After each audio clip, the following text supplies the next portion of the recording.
This is NC Spin, an unrehearsed discussion on issues of interest to North Carolinians. Now, here is your moderator, Tom Campbell. Welcome. You've heard and read the spin the media and the politicians have put on the issues of the day. To get the correct spin on what's going on in North Carolina, let's introduce you to our panel of experts. They include Chris Fitzsimon from NC Policy Watch, former House Speaker Joe Mavretic, former Attorney General, former Secretary of State Rufus Edmisten, and author and syndicated columnist John Hood. Before we begin, we want to officially welcome this week our new director, Dave Henderson, who's not new to television, but he's new to our show, and we want to officially welcome him to the NC Spin family. Well, this week we've got another great program for you, beginning with a discussion of the prison controversy and how it might impact politicians in pay-to-play politics. We want to talk about more than $11.5 million spent on the UNC academic scandal and examine huge premium increases for Obamacare health insurance subscribers. Let's get started. Even as Governor Pat McCrory was cleared of 2 ethics charges regarding his employment before becoming governor, another, perhaps more serious set of charges were leveled against him and his administration. Against the advice of Public Safety Secretary Frank Perry, the McCrory administration renewed the private maintenance contract of longtime friend and McCrory contributor Graham Keith. Now, the secretary said he wasn't convinced the contract was benefiting the state and saving its money, and he was concerned about security issues. More damning, however, was the fact that Keith, in a public meeting, which the governor was present, said he had made political contributions for 10 years, and now it was time for him to get a payback. Well, this set off yet another round of pay-to-play accusations against McCrory. Joe, some observers are saying that the governor may have just handed over the keys to the executive mansion to Roy Cooper, but McCrory supporters say this is just another attempt by a liberal news media to bring McCrory down. How serious is this? Well, I think it's only serious for independent, unaffiliated voters. For years, everybody knows that Governor McCrory likes to bring competing interests into a room and act as the conciliator. And for at least 3 years, insiders for the administration have told the governor that he needs a black hat. A black hat is somebody loyal to the governor who can explain things. Deliver the bad news. Explain things to difficult contributors. And while the black hat's explaining things to those contributors, the governor ought to be somewhere far away, cutting ribbons and kissing babies. So we're really not going to know how serious this is until the FBI report comes out. Rufus, the governor says that had he heard Graham Keith's statement about now it was time to get him to get something in return, he'd have called the meeting off because he wasn't going to have anything to do with it. Does that sound right to you? Believe it or not, many times in my career I've done that. When I was Attorney General, I would always try to check, see who's coming to a meeting. If you have the slightest indication that somebody's there that has something before you, get out. First of all, these things are very serious. When you have an FBI investigation, it has all kinds of tentacles. It's not so much sometimes the thing that's alleged, it's what they find when they go in there. They can last years. I, when Attorney General, along with the SBI, helped do many of these, and I think the governor just simply needs to say, I'm telling the truth, say, let it fall what it is, don't emulate University of North Carolina, tell it like it is. Well, and let you it go. bring up a good point, because, John, a lot of people are saying if Pat McCrory is indeed innocent, why hadn't he come out and been more public and vehement in denying all of this? Oh, I think he has vehemently denied that he heard the comment. I have no reason to challenge his veracity on that statement, but as Joe was getting at, that's not really, I mean, you know, if he's lying about that, that's a big deal, obviously, but that's not really the point. The point is that when you have, apparently this contributor, Graham Keith, on repeated occasions in private meetings with various people associated with the administration, said something like that, said something like, I'm a big contributor kind of thing. As soon as that happens, that person is no longer allowed to go to me, no longer eligible to bid for contracts. That's the way, there has to be a hammer blow in that situation. Now, that may not be, it isn't the governor's job to deliver the hammer blow, but it is the governor's responsibility and others to make sure that there is such a hammer blow delivered. Chris, this thing gets even worse, though, when you stop and consider that at the last minute, Senate President Pro Tem Phil Berger and House Speaker Tim Moore pulled a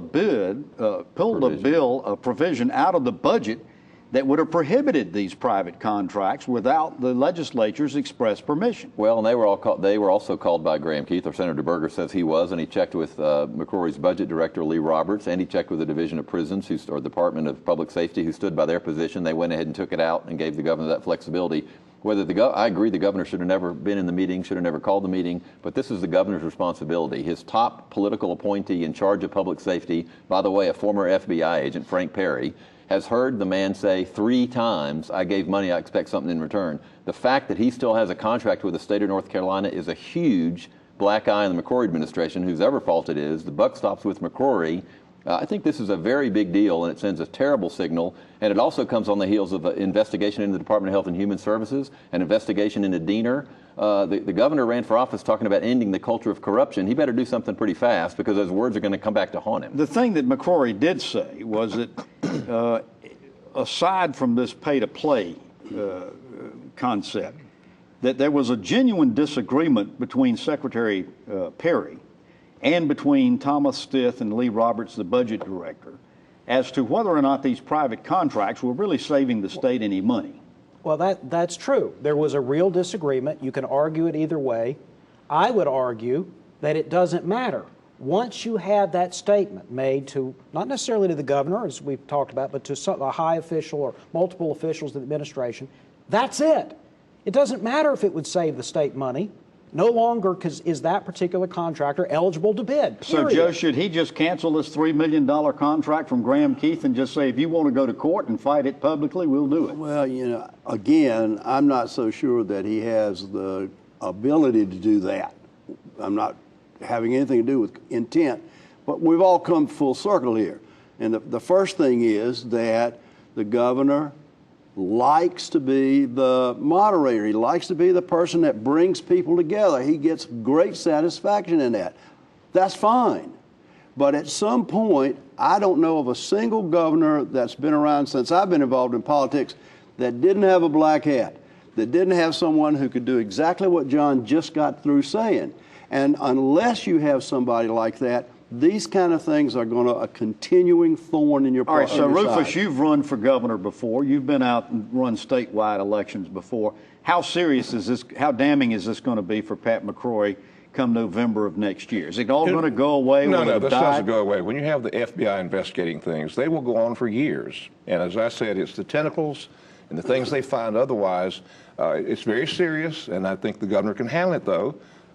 He might even think about calling the SBI to investigate. What's interesting about this is not, the Democrats now are doing what politicians do, which is trying to take advantage of it, but no source in the story was a Democrat. They were all on the record people who worked for Governor McCrory, who were appointed by Governor McCrory, who wrote memos for Governor McCrory. So this is all inside the McCrory administration. That's why this is so serious, I think. You can't say this is a liberal media. The source of it was McCrory's own secretary. But there is no denying that the News and Observer and the Charlotte Observer have not been favorable toward Pat McCrory. The Charlotte Observer endorsed him for governor. Well, Yes. the point, I mean, you could, there could have been legitimate complaints about some of the way the story was originally presented. I had some questions about the headlining and some of the, the use of the photograph on the front page and so forth. I think you could quibble with that, but I actually don't think the governor has made a whole lot of substantive challenges to what was in the news stories themselves. Exactly. Well, like Claude Sitton told me one time, stop whining, Rufus, about the newspaper coverage. Stop whining. And did you? I did. Well, we thank you for watching NC Spin on the air or on YouTube. Here's a reminder, there's much more on our website, ncspin.com, or NC Spin on Facebook. You'll find video footage not seen anywhere else, perspective pieces from our panel, and our weekly column. So get more balanced debate from the Old North State on ncspin.com, NC Spin on Facebook, or on Twitter at NC Spin Tweets. When we come back, we're going to talk about UNC and $11.5 million in expenditures. NC Spin will return after these messages. I'm Ron Elmer, professional investment advisor and CPA, not a professional politician. As state treasurer, I'll save millions in investment fees. Go to elmerfortreasurer.com. Paid by Citizens for Elmer. Phones are getting smarter, cars more efficient, TVs bigger and more stunning. Imagine the same innovation from agriculture. Meet the Plant Sciences Initiative at NC State, a proposed state-of-the-art research complex where world-class researchers will tackle agriculture's toughest challenges, like feeding the world's rapidly growing population while preserving natural resources for future generations. Join Farm Bureau and NC State in moving North Carolina to the forefront of ag research in the world. Visit keepaggrowing.org.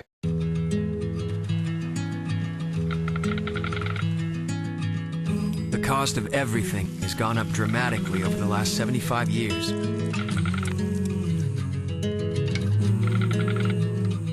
With one exception, keeping electricity affordable.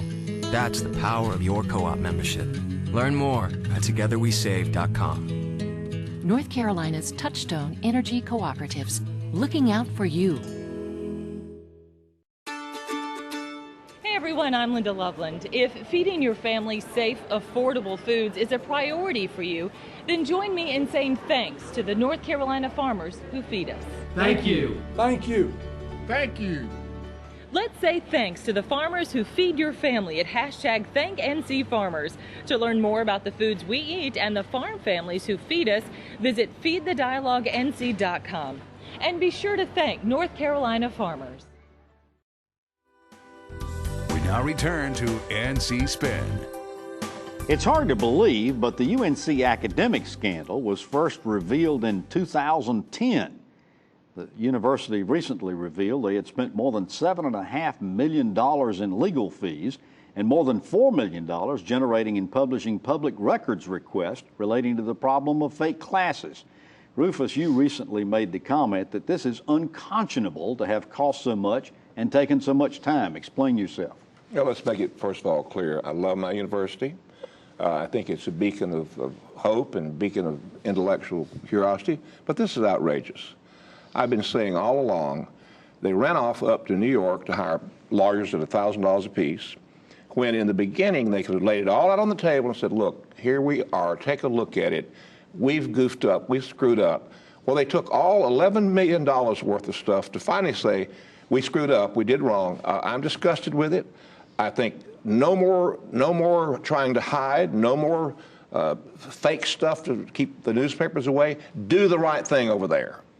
Well, there's little disagreement, Joe, that the university didn't handle this thing right from the very beginning. But given the circumstances, what should they have done when the NCAA was breathing down their back and they were being accused of covering it all up? Well, in my opinion, academic arrogance gets you in big trouble consistently, and that's happened at Chapel Hill. That's the font of academic arrogance in North Carolina in the public sector. They first of all believe that no one would think they could be so wrong, that they could do things that were so unethical. And it's not just the last 10 years, Tom. This has been going on at least since I was an undergraduate in 1956. So this is nothing new to Chapel Hill. We had courses in from 1952 to 1956 that I know about that were CRIP courses, that were A courses, that you took these courses to get an A to raise your grades. Did you take them? Absolutely.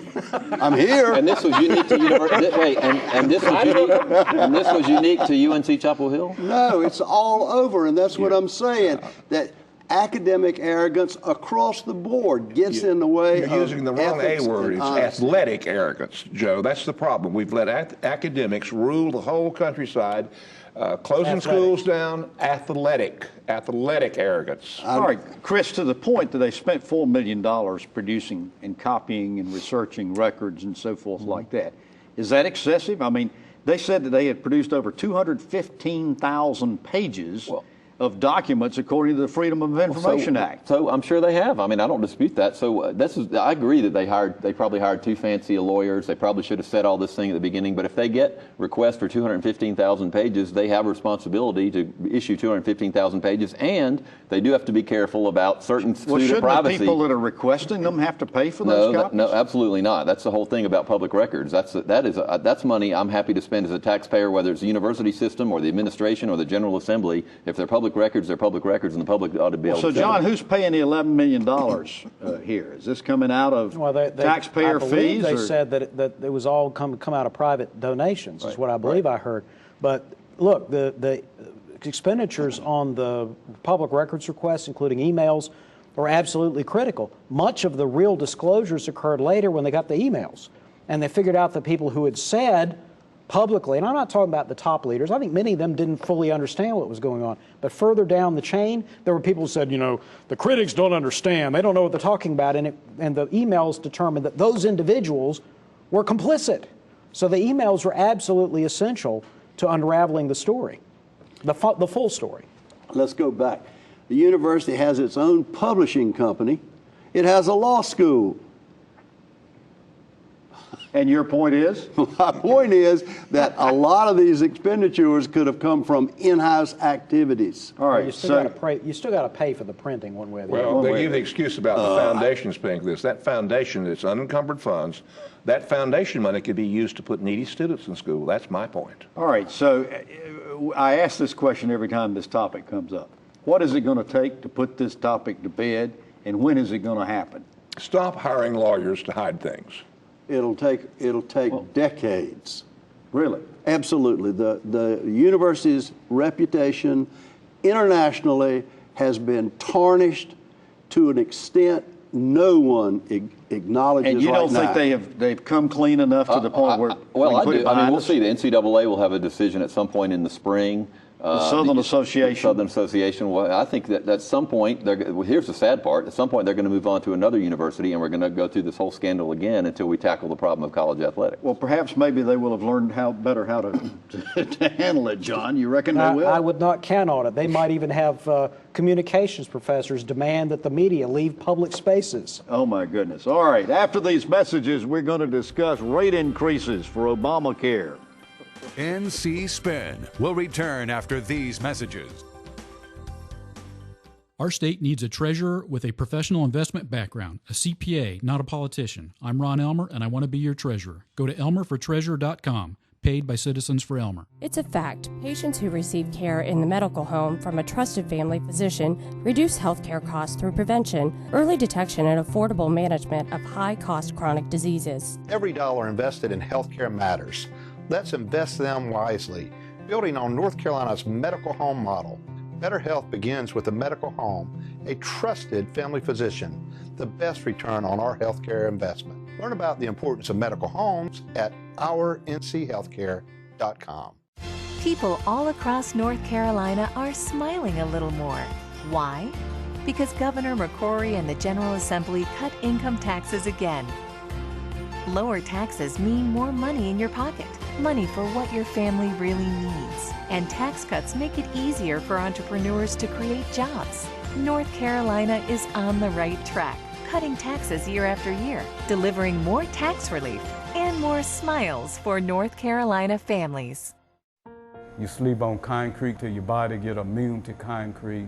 My mom got my brother and I up and said, "Come on, we're leaving." I became homeless in the beginning of this year. When I was about 4 or 5 years old, our house caught fire. I used to see my brother. If he see me, he'd turn and go the other direction. We did the only thing that we could think of, and we went to a Salvation Army shelter. You know, we don't have this, like, what's your background look like? We just say, what do you need? I remember the man from the Salvation Army coming down with a box of clothes. The Salvation Army officer bought my brother and I an ice cream cone. Last week, my brother walked up to me, and he just started a conversation. Today I've given my life to the Salvation Army because I remember what somebody did for me, my brother, and my mom over 30 years ago. The Salvation Army for me means hope. Compassion. Family. Support.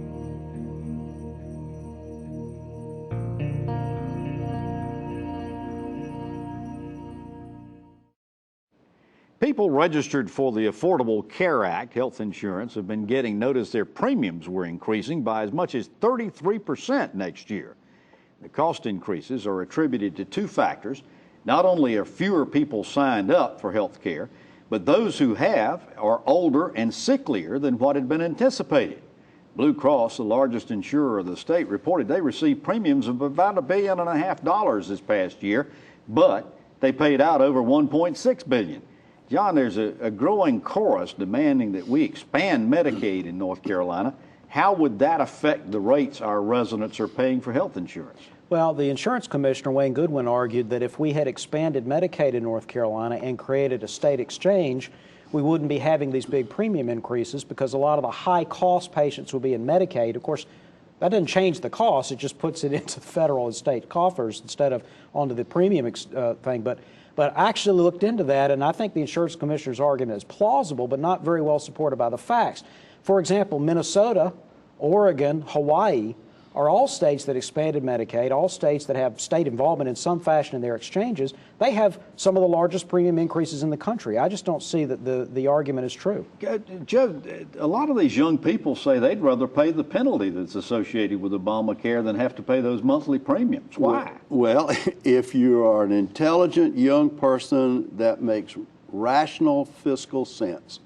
Why pay $6,000 a year when you can pay $700-800 in penalties? But Rufus, what happens to these people that are required by law to have health insurance, but they can't afford to pay the premiums? There's no enforcement mechanism. That's the trouble with this whole thing. And while I value the expertise of my friend John, this was all wrapped up in politics. That's all there is to it, and we know it sitting around this table. They didn't want to expand it because they thought it was an Obama thing. Now, aside from what you've done, I've seen no study by anybody anywhere that tried to do a cost analysis benefit. And why don't we get out in the open sunshine and have a good study commission and say, okay, what are the against and the fors for this, and go at it again. We've never done that. Chris, at the end of session, there were some hints that the legislature might consider expanding Medicaid next year. Governor McCrory has hinted he might be in favor of expanding Medicaid. How's all this going to play out in North Carolina? I didn't hear as many hints from the legislature, but Governor McCrory has been all over the place. He has said several times in public that he would consider expanding Medicaid if he could come up with his own North Carolina tailored plan. Many Republican governors have done that. One of them is running for president, John Kasich. I think we need to expand Medicaid and cover more people who need health care. All right, after these messages, we're going to ask the panel to tell us something we don't know. NC Spin is brought to you in part by the North Carolina Farm Bureau. The Farm Bureau and Agriculture. We keep North Carolina growing.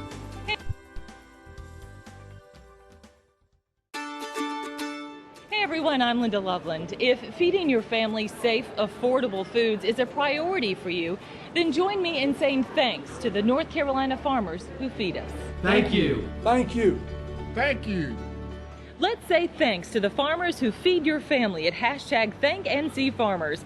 To learn more about the foods we eat and the farm families who feed us, visit feedthedialoguenc.com.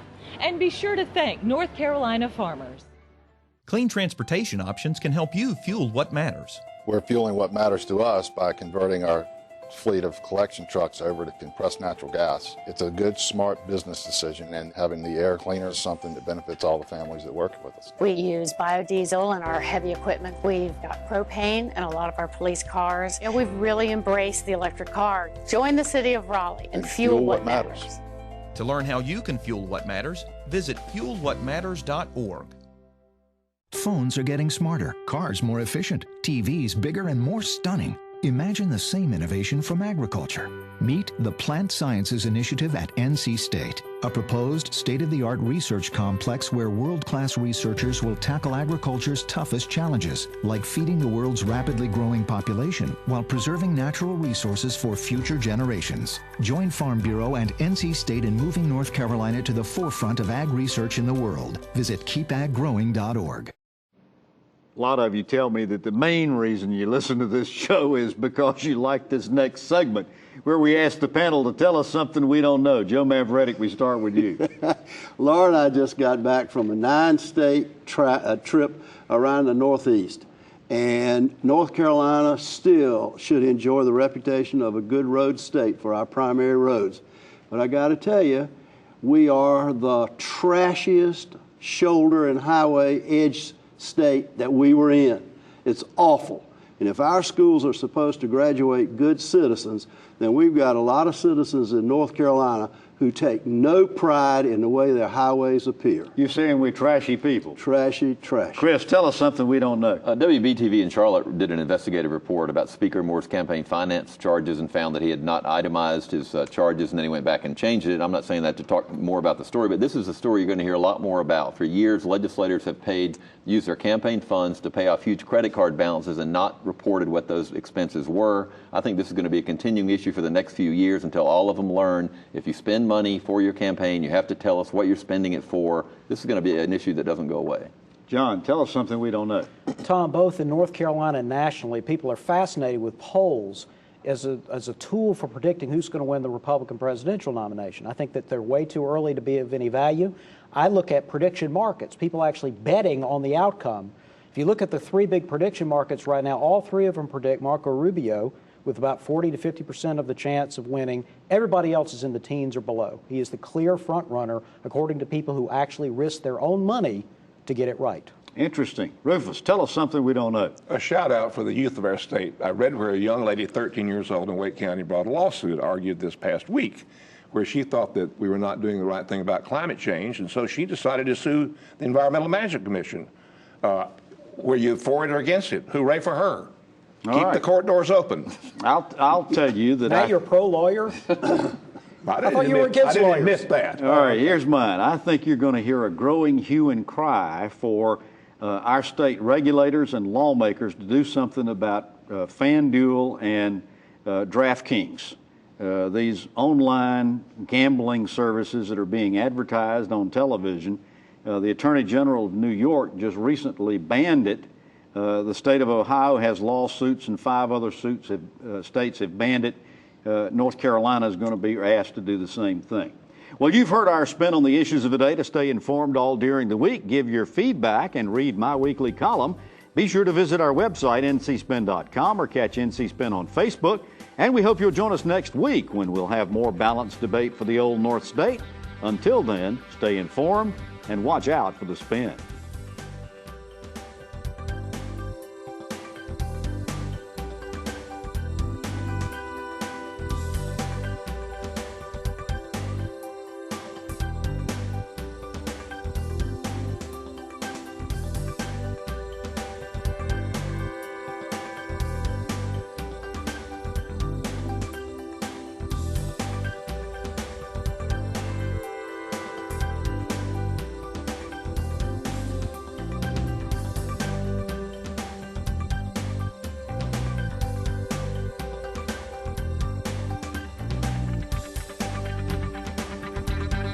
Join us next week and get the spin on issues facing our state.